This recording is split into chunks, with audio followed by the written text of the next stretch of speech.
Buongiorno a tutti. Bon, aujourd'hui, nous sommes à Rome, donc on est au 4e jour de notre voyage et on va vous faire un petit retour d'expérience sur cette ville et plus précisément, en tout cas plus globalement sur l'Italie. Bon, par quoi est-ce qu'on va commencer? Déjà, je pense qu'on vous a menti. Je pense que les médias vous ont menti. À Rome, sentiment d'insécurité, zéro. Alors, on va quand même faire une exception pour, par exemple, tous les pays touristiques, que ce soit le Colisée, que ce soit le Panthéon. Globalement, l'endroit où on peut trouver le plus de touristes. À part ces zones-là où, en effet, il y a des groupes d'Africains qui vous vendent des parapluies, des parasols, des perches à selfie, des batteries externes, bref, des bouteilles d'eau, un ensemble de conneries. À part vraiment dans ces endroits-là, l'Italie, en tout cas Rome dans son ensemble, c'est extrêmement sécurisé. Même le soir, vous pouvez vous balader et pas de sentiment d'insécurité. Pas trop de gens bizarres, honnêtement, par rapport à ce que tu peux croiser en France le soir. Mais là, pour le coup, d'un côté, je comprends en fait un peu pourquoi est-ce que l'Italie s'est jamais vraiment rebellée contre l'immigration. En tout cas, on n'en a pas vraiment entendu parler dans les médias, parce qu'ils n'ont pas vraiment de réel motif. En tout cas, à mon sens, là, je uniquement parler pour Rome. Je n'ai pas commencé à parler pour le reste des villes, mais pour Rome, je comprends que les personnes ne se révoltent pas parce que, se révolter contre quoi? Parce que l'insécurité ici, elle est inexistante. C'est vraiment incroyable. C'est vraiment incroyable. On sent bien. On n'a pas forcément fait attention, tu vois. On a sorti les caméras. Regardez, là, on est en plein centre de Rome. C'est ça. On sort les caméras, on sort les téléphones. Il n'y a pas de sentiment d'insécurité. On a beaucoup marché. On n'est pas passé. On a fait presque tous les trajets à pied. Qu'est-ce qu'on peut dire sur les transports? C'est pas cher, finalement. En effet, pour 1,50 €, donc le billet de transport en commun classique, vous avez accès à 100 minutes de trajet, donc toute correspondance confondue. Vous pouvez par exemple commencer à prendre le tramway, puis après finir dans un bus. Vous aurez juste, en plus ce qui est bien, c'est que c'est comme dans l'ensemble des différents transports en France, dans le sens où vous avez juste à balancer votre carte sur un lecteur NFC et automatiquement, donc c'est votre carte bancaire qui fera office donc, de ticket. Donc imaginons il y a un contrôleur qui viendra vous interpeller, vous aurez juste à placer votre carte sur son dispositif. Et donc en fait vous n'avez même pas besoin de vous faire chier à acheter des tickets. Vous avez juste à prendre votre carte ou alors Google Wallet avec la fonction NFC sur Google Wallet et vous pouvez voyager pour 1,50 € partout dans Rome, sachant que 100 minutes, je pense que ça fait largement le taf pour passer d'un bord à l'autre de Rome. Clairement. Alors après, par contre, les Uber, c'est quand même assez cher. On avait fait quoi? Un quart d'heure de route depuis le quartier municipio 12 jusqu'à la fontaine de Trévi. C'était 15 minutes, 20 minutes et on a payé 22 balles. 22 balles pour 15 minutes. Bon, on est loin du Paraguay et de Budapest, je pense, par rapport au prix. Mais si vous faites tout en tram et en bus ou même à pied, franchement, tous les monuments sont à pied, sont accessibles à pied. Et d'ailleurs très bien desservis, il y a des passages piétons partout, quoique. Ça dépend des endroits, mais sinon dans l'ensemble, on va dire que la ville dans tous les cas est vraiment orientée au niveau du tourisme. Donc on va dire que vous n'aurez aucun problème pour pouvoir vous balader en pleine ville. Vous avez des grandes avenues, tout est. C'est propre, c'est une ville musée. C'est calme. En plus, pour le coup, tu vois pas de chance pour la France. Il n'y a pas trop de noix et d'arbres. Et donc on peut enchaîner d'ailleurs sur l'architecture qui est incroyable. D'ailleurs, tu es en train de prendre des birolles là. Complètement. Là, de toute façon, on va vous montrer à l'écran. Vous allez voir l'architecture ici. Déjà, il y a une raison qui fait que Rome fait partie donc, du berceau, en tout cas, est littéralement le berceau de la civilisation avec Athènes pour l'Antiquité grecque. Rome, c'est vraiment incroyable. Vous allez vraiment en avoir plein les yeux. Il n'y aura pas un moment où vous allez pas tourner la tête et voir encore une dinguerie en termes d'architecture. C'est complexe, c'est lourd, c'est structuré, il y a beaucoup de détails. Et en fait, on se sent minuscule à côté. On sent en plus la puissance de l'impérialisme romain à l'époque, à l'Antiquité, qui devait être absolument monumentale. En fait, on a envie, l'architecture, en tout cas, avoir autant de belles choses, ça donne envie d'être romain. Vraiment, moi, ça m'a rêvé, j'avais envie de prendre le... Tu l'as un peu implicitement, par nos origines. Tu es né en France. Vous avez plein de choses à voir au niveau monuments à Rome. D'ailleurs, vous avez le forum romain, qui est incroyable, avec plein de bâtiments. comment ça s'appelait le mont Palatin. Palpatine. Palpatine, non, le mont Palatine, le mont Palatin, hein, c'est ça Palatine. Ouais, Palatine.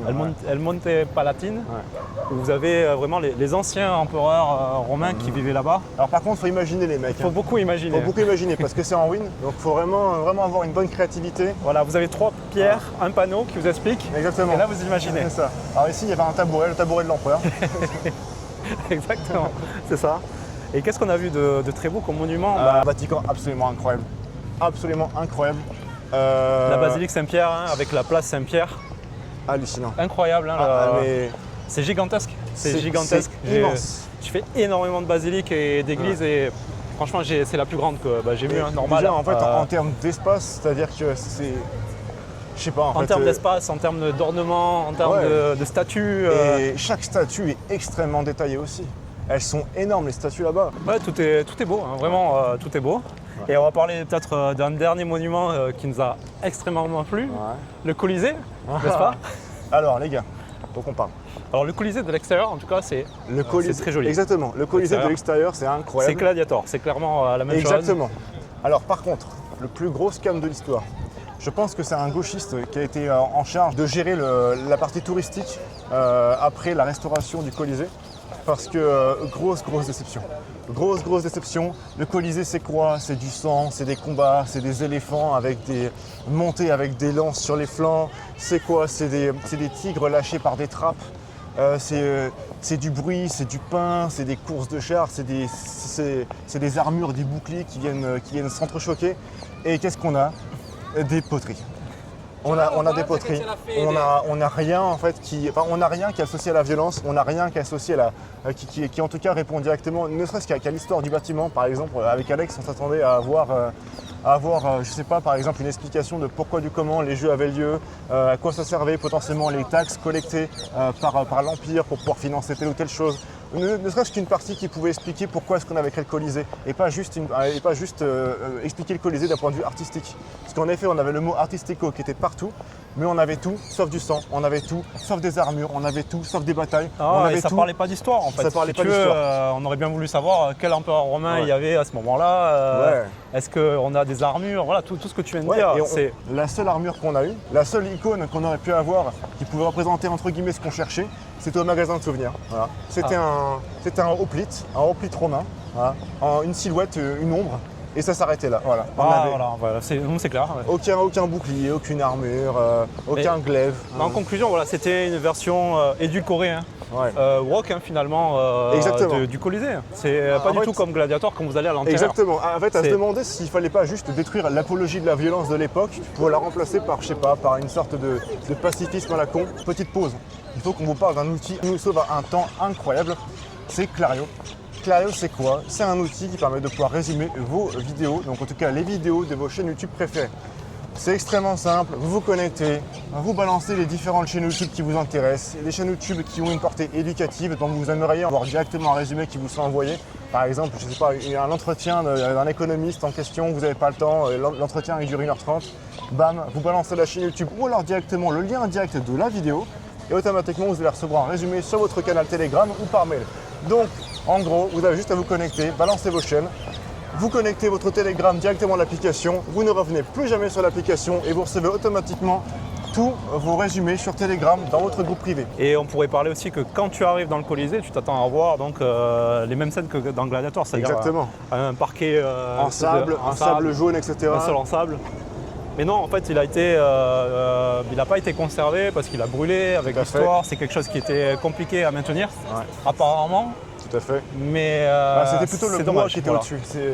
C'était le bois au-dessus qui, dans tous les cas, de toute façon, le bois, c'est une ressource vivante qui est de base est vivante, donc qui ne se conserve pas dans le temps comme la pierre. Et en effet, ça faisait chier parce que c'est très difficile de s'imaginer, encore une fois, comment ça pouvait être à l'époque. C'est vrai qu'on s'attendait vraiment à voir une immense esplanade remplie de sable blanc, un peu jaunâtre, etc. Et on avait juste des ruines, rien du tout. Voilà, en fait, ce que vous voyez là, donc sur la vidéo là en B-roll, en court-métrage, ce que vous voyez, ça s'appelle les hypogées. C'est-à-dire c'est les endroits où entre guillemets, stockaient donc les lions, les animaux. Et il les faisait popper, en fait, il les faisait monter via des ascenseurs dans l'arène. Et voilà. Vraiment super déçu, n'y allez pas. Honnêtement, prenez des photos autour à la limite, faites le tour, mais perdez pas votre temps. Franchement, perdez pas votre temps. À la limite, il y a un truc, je pense que dans tous les cas, dis-moi si je me trompe, mais normalement dans le prix du billet du Colisée, tu avais l'entrée du Colisée et on avait le mont Palatino et on avait le forum également. Oui. C'est intéressant parce que, en tout cas de mon point de vue, j'ai plus l'impression que tout ce qui était gratuit, donc tout ce qui était inclus dans ce billet était mieux que le Colisée en lui-même en termes de visite. C'est vrai, mais alors qui dit culture, qui dit nourriture, ouais. Ça rime en plus. On va parler un des scams de Rome, hein. C'est que la nourriture coûte un bras. Ça coûte une blinde. Et il y a des petites quantités. Ouais. Et honnêtement, hein, alors j'ai fait Florence, j'ai fait la Sardaigne. La nourriture, non, elle était pas. Les produits sont bons, mais la nourriture n'était pas au top. Ouais. Quantité, même les pizzas, hein, franchement, les pizzas. Quantité, garniture, c'est vrai qu'on est quand même au royaume de la pizza, entre guillemets, et la pâte est pas ouf. La pâte, elle sèche au bout de 5 minutes. Il y a une sensation de non fini. Comme si, je sais pas, comme si, imaginons, il te faisait à manger à moitié, c'était à moitié cuit, c'était à moitié garni. La pâte de la pizza, c'était pas la vraie pâte de la pizza, ouais. C'est la pâte de la focaccia. C'était pas. C'est vrai, c'est vrai qu'elle était sèche. Là, on commence à parler avec les mains là maintenant, ça y est. Con les mains. Non, vraiment la nourriture, vraiment déçu. Et super cher. Alors surtout quand vous êtes à côté des monuments, mais c'est vraiment, vous êtes comme des petits pigeons. Un tip, si vous visitez donc Rome, allez acheter donc à Carrefour, à Auchan, trouvez une grande surface, faites-vous à manger dans les Airbnb, dans l'hôtel, ou alors demandez directement, enfin je sais pas, démerdez-vous pour avoir directement la nourriture que vous allez cuisiner vous-même. Vous en aurez déjà en quantité et en plus pour le prix. Parce que là, on a mangé quoi? C'était un sandwich, il pesait quoi? 200-300 grammes. En plus, en termes de goût, c'était pas vraiment ouf. 9 €. 9 €. Après, il était bon, mais 9 €, c'était, on était quoi? À 500 mètres du Colisée, ouais. C'était ça. Hein. Voilà, et en plus, il y a beaucoup de monde, hein, et vous avez peu d'espace dans les restaurants d'ailleurs. Très peu d'espace. C'est des tout petits restaurants. En gros, non, ça vaut vraiment pas le coup. Franchement, par rapport à l'expérience que j'ai en Italie, non, clairement, c'est un scam. Hein. Ici, la nourriture, c'est super cher. Ouais. Je me souviendrai du tiramisu. Là. Oui, tiens, parle-en, tiens. Le fameux tiramisu que j'ai commandé. Et c'était à base d'eau. Voilà. Exactement. Je pense que le cuistot, il s'est pas fait chier. Il a pris un boudoir, vous savez, les biscuits boudoirs justement qu'on utilise pour les tiramisu. Il l'a vraiment trempé dans un bol avec de la flotte, même pas dans du café. Hein. Bon, à la goûter, on était là, mais putain, mais c'est quoi cette merde? On est en Italie et on nous livre un tiramisu avec de la flotte. Enfin bref, je sais pas. Tu vois, encore une fois, non fini. Il y a. Foutage de gueule. Heureusement, on va dire que c'est rattrapé aussi quand même par les gens. Oui, les gens, je les trouve très sympas en Italie, toujours bien accueillis en Italie, à part en Sicile. D'ailleurs, un pote qui regarde les vidéos et qui est sicilien va s'en reconnaître, mais la Sicile, ouais, c'est particulier. Mais ici, les gens sont plutôt agréables, hein, vraiment, il y a de la vie, si vous voulez. Ils sont chauds. Vous regardez les gens, quand même, les Italiens sont quand même, il y a une âme, vous voyez qu'il y a du caractère, il y a sa vie. Voilà, c'est pas comme en France, on va dire, où je trouve que c'est très dépressif. Par exemple, dans le cas on s'était fait un restaurant le soir. Tu avais des clients, bon je sais pas si après les clients se connaissaient entre eux, mais d'une table à l'autre, ils se parlaient, tu vois, alors que même si imaginons ils étaient dos à dos, tu vois, ça commence à discuter, tu vois, et je sais pas, c'est vraiment l'aspect latin. Et puis la manière de parler, voilà, il y a de l'énergie, il y a un bon sentiment, honnêtement. Hein. L'italien, et en plus c'est une très belle langue. Ouais. Franchement, moi j'ai vraiment aimé, hein. J'adore l'italien par rapport à la culture, l'art de vivre qu'il y a. Similaire avec la France, sauf qu'il y a une énergie quand même vraiment beaucoup plus chaude, quoi. En fait, ils cassent pas les couilles. Imaginons tu es étranger, tu vas en France, tu essaies de parler un peu français. Si, imaginons, ta prononciation en français n'est pas parfaite, tous les connards de français justement qui vont essayer de le corriger. Ici en Italie, tu commences à parler un ou deux mots d'italien, directement on te fait un sourire, alors que toi-même tu sais que ton italien il est totalement éclaté au sol. Tu vois. T'as vraiment, je sais pas. On t'offre l'entrée, on nous a offert une entrée, on nous a offert presque le dessert avec la bouteille de limoncello. De limoncello. On nous a également offert, j'avoue qu'on a eu droit à je sais pas combien de bouteilles. Non, pour ça, on a vraiment été bien accueillis. Et presque la serveuse, quoi, c'était notre. C'était la maman. C'était notre maman, quoi. C'était la maman. Incroyable. Adorable.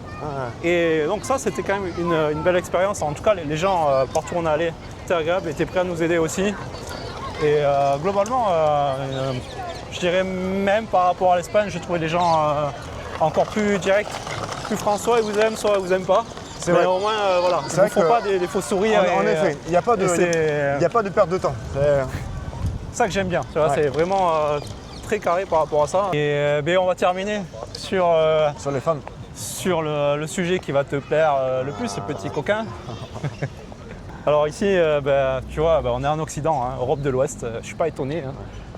80% des nanas que tu vas croiser auront des piercings et des tatouages. Exactement, tatouages. Et elles ne savent pas s'habiller. Pour l'Italie, qui est supposée être avec la France le pays de la mode, elles ne savent pas s'habiller. Enfin, je sais pas, est-ce que c'est... Alors vous avez des femmes qui sont très jolies, honnêtement, des femmes jolies, vous en avez partout, mais elles ne savent pas s'habiller, voilà. Elles ne savent pas se mettre en valeur. Elles taillent large, hein. Elles taillent large pour la majorité. Et ça manque d'élégance, quoi. Voilà, on est en Italie. C'est vrai. Normalement, voilà, on a l'image de l'italienne élégante, Monica Bellucci, tu vois. Il n'y a pas ça, quoi. C'est pas du tout. C'est très rare, quoi. Hein, si tu rencontres une nana belle. Elles fument toutes. Ah oui, c'est vrai que ça fume. Elles fument toutes et même d'ailleurs, très jeunes d'ailleurs. Oui, vous pouvez voir d'ailleurs. On peut dire que 20% des nanas qui sont jolies ne sont pas italiennes au final. C'est vrai. Et c'est plus des femmes de l'Est, hein, ukrainiennes, russes. Et plutôt aussi des latinas. Il y a quelques latinas aussi, évidemment, parce que c'est très catholique. Mais touristes quand même. Beaucoup d'Espagnols.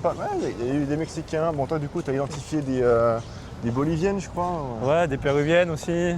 Bon, il y a toutes les nationalités ici. Mais voilà, si tu viens pour les femmes, non, c'est pas un bon move. Ne viens pas ici pour les femmes. Et moi, je dirais que Rome, c'est une ville de passage. Pour y vivre, pas top, voilà. Si on doit approfondir un petit peu par rapport à l'Italie, moi j'ai préféré largement Florence, mais même pour y vivre, Florence, pas top, quoi. Je te dirais, va vivre en Sardaigne, tu vois.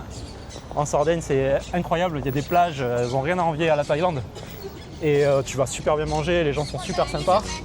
Et il faut savoir une chose aussi au niveau de la fiscalité en Italie, c'est que alors, si tu es très riche, très riche. Oui, tu as un cap à 200 000, je sais pas si c'est notre audience, mais pas encore, mais voilà, tu as un forfait que tu peux payer chaque année, donc 200 000 euros. 200 000 ou je sais plus. Et ça dépend pas de ton chiffre d'affaires. Non. Ou de ton bénéfice. C'est-à-dire que si tu fais 10 millions de bénéfices ou de chiffre d'affaires, tu payeras que 200 000 euros. Exactement. Donc sur des gros montants, voilà, si tu fais beaucoup de pognon, l'Italie vis-à-vis de sa culture, son art de vivre, sa nourriture. C'est pour ça que je pense qu'en effet c'est vraiment pour un profil de personnes qui ont déjà un business bien établi, qui j'imagine approchent de la trentaine, quarantaine, qui veulent un pays latin avec une histoire riche et qui ont en tout cas pas envie de se prendre la tête avec les impôts, parce que j'avoue que franchement, de savoir que tu vas uniquement payer 200 000 et pas en fait avoir à calculer ton montant, ça simplifie grandement les choses. Également, tu as une clarté mentale. T'as pas à t'emmerder à penser à toutes ces choses. Tu as juste à faire ton chiffre d'affaires, à vivre ta vie, puis chaque année tu payes 200 000. Ouais. Donc c'est quand même un beau pays, vraiment. Mais pour les vacances, hein, comme la France, je te dirais. Ouais, grave, exactement. Comme la France, voilà, c'est un beau pays comme la France. Il y a d'autres pays à explorer en Europe, enfin hors Union Européenne, je dirais, pour y vivre, vraiment. Donc il y a d'autres pays, hein, notamment la Géorgie, qu'on va explorer l'année prochaine. Et peut-être la Russie aussi. Hein, Russie, il faut impérativement y aller. Alors après, évidemment, on en fera des vidéos. Et moi, côté Amérique latine, je vais aller voir le Mexique. J'irai voir l'Argentine encore une fois. Et le Paraguay, évidemment. Hein. Moi, j'ai ma base au Paraguay. Toi, tu as ta base en Hongrie? Ouais, pour le moment. Mais après, il se trouve que ça peut très vite changer, notamment, évidemment, suivant les élections qui auront lieu l'an prochain en Hongrie. Mais sinon, ce sera un pays mystère. On vous en parlera. En tout cas, si vous avez aimé la vidéo, lâchez un like. Commentez, abonnez-vous. On espère que tout ce qu'on vous a montré vous a plu. C'est possible qu'on ait également oublié de parler de différentes choses. Dites-le nous en commentaire. En tout cas, on se dit à très vite sur le chemin de la liberté.